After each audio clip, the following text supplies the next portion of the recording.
जय श्री कृष्णा। राधे राधे। स्वागत है आपका आपके अपने यूट्यूब चैनल श्री जीवित श्याम में। तो आज हम बात कर रहे हैं नाग पंचमी की।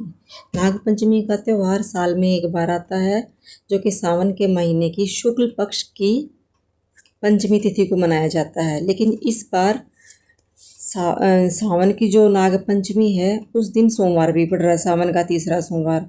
तो ये हमारे लिए अत्यंत दुर्लभ संयोग है, जो कि बहुत बहुत वर्षों के बाद ऐसा होता है। जल्दी से ऐसा होता नहीं है कि जिस दिन नाग पंचमी हो और उसी दिन सोमवार भी हो। तो ये हमारे लिए डबल महत्वपूर्ण हो गया है साथ के साथ। तो इसमें हमें क्या करना है, एक तो आप पूजा का शुभ मुहूर्त जान लीजिए। पूजा का शुभ मुहूर्त है नाग पंचमी पर सुबह 5:51 से 8:29 तक। उसमें हमें क्या करना है कि पूजा करनी, नाग पंचमी की पूजा। और नाग पंचमी की पूजा विशेष तौर पर जिनको काल सर्प दोष, राहु का दोष होता है, बुरे सपने आते हैं और हर काम में अड़चन आती है, तो इन सब में बहुत उपयोगी होती है। काल सर्प दोष को एक तरह से ये लगा लो शांत कर देती है। तो इसमें करना क्या, तो सबसे पहले मैं आपको उपाय बता देती हूँ। उपाय में क्या करना है, हमको चांदी के नाग नागिन लेने हैं, नाग नागिन का जोड़ा लेना है। अगर वो संभव ना हो तो साथ में आप तांबे का भी ले सकते हैं नाग नागिन का जोड़ा। और अगर किसी को अष्ट धातु के मिले तो अष्ट धातु के ले लेना। सबसे पहला उपाय यही होता है भाई, कॉमन की चांदी के नाग नागिन। अगर किसी को काल सर्प दोष की ज़्यादा प्रॉब्लम है तो चांदी के नाग नागिन शिवालय पे जाके वहाँ पे समर्पित करने हैं, उनकी पूजा करनी है, जैसे कि प्रॉपर हम पूजा करते हैं। अगर आप चाहे तो महारुद्राभिषेक भी करवा सकते हैं, उस दिन बहुत शांति मिलेगी आपको। नहीं तो जो कच्चा दूध और गंगा जल मिला के जल से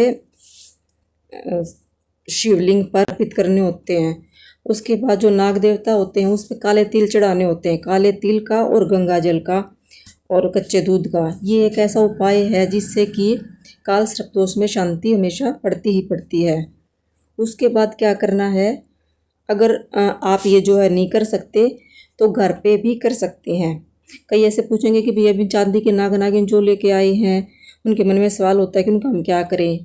तो आपकी श्रद्धा के ऊपर है भैया। अगर आप शिवलिंग पे समर्पित करके आगे पूजा कर रहे हो वहाँ पे तो वो कर लो, नहीं तो विधिवत पूजा करके घर पे और उनको नदी में प्रवाहित कर सकते हो आप, तो ये भी कर सकते हो।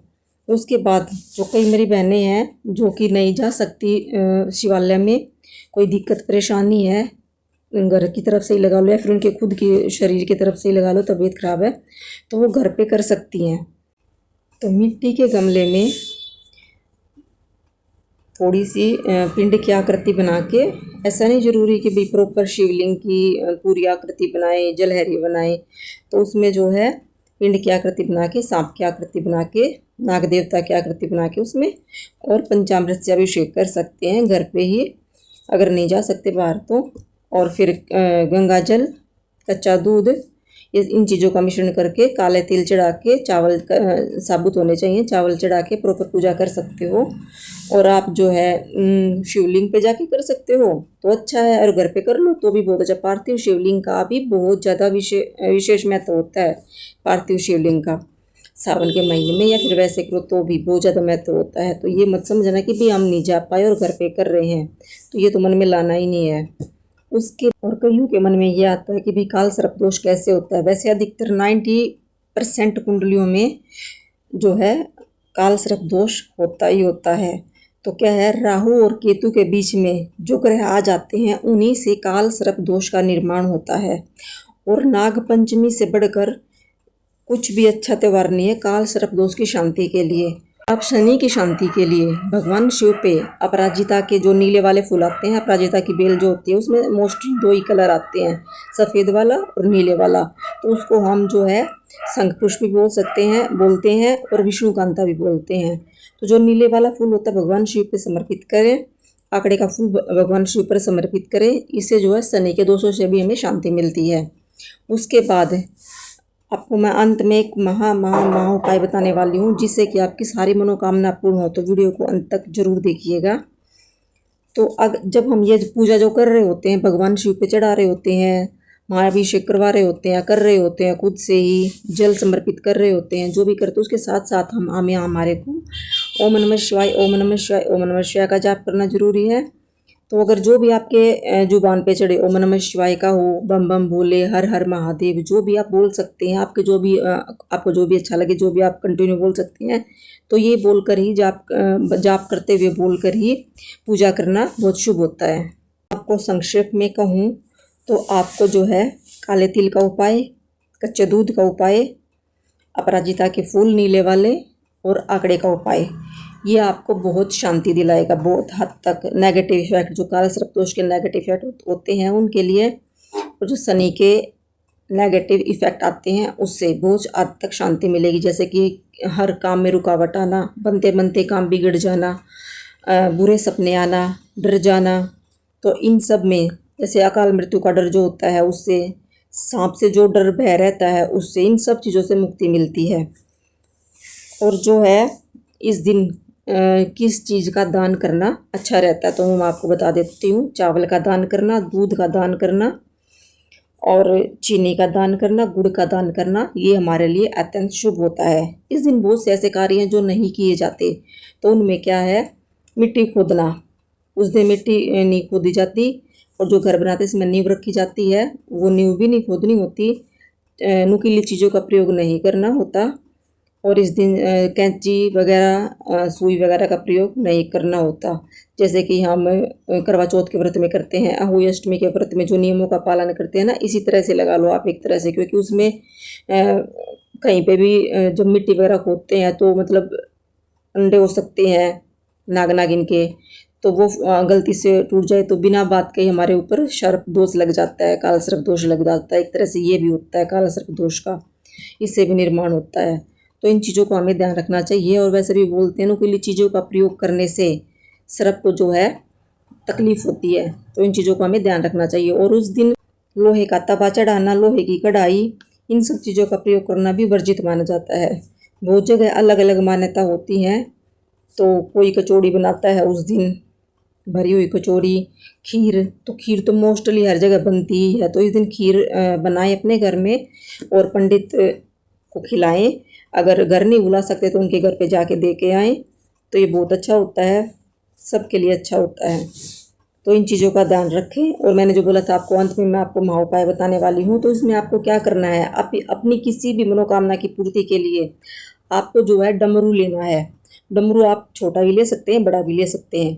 डमरू लेना है और त्रिशूल लेना है, छोटा, ये नहीं कि आपको बड़ा ही लेना है, छोटा।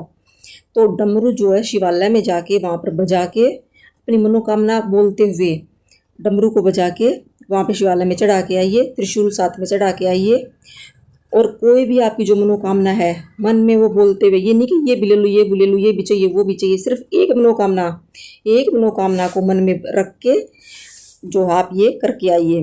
क्योंकि डमरू जो है भगवान शिव का सबसे प्रिय वाद्य यंत्र है। जब भी आप कभी देखोगे तो भगवान शिव का जो त्रिशूल है उसमें भी डमरू दिखेगा। भगवान शिव अगर बजाते हुए दिखेंगे तो भी डमरू को ही बजाते हुए दिखेंगे। और त्रिशूल भगवान के पास में रहता है। त्रिशूल यानी कि शूल, जो हमारे जीवन के कांटों को हमारे जीवन से बाहर निकाल के फेंकता है। तो एक ये जो प्रयोग है, ये मनोकामना पूर्ति के लिए महा उपाय है।